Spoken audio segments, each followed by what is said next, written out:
Hello, नमस्ते, प्रणाम, राधे राधे।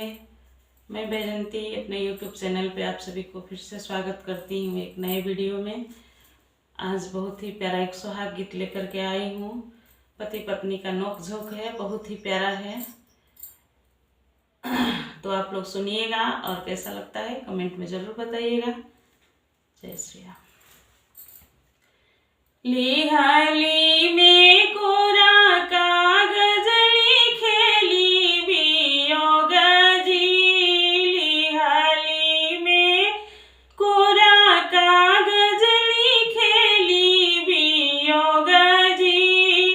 सगरी कमाई पिया हमारे के देवी जी।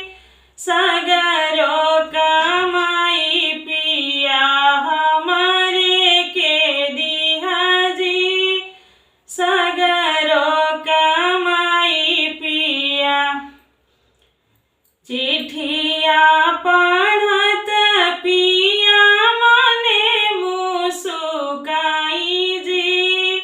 चिट्ठिया पढ़त पिया मने मुसुकाई जी। सगरो कमाई धन तोहरे के देवो जी। सगरो कमाई धन तोहरे के देवो जी। अपनी नैहरवा धन कबो जानी जइहा जी। अपनी नैहरवा धन कबो नाही जइहा जी। हमारी मायरिया के जा बाबा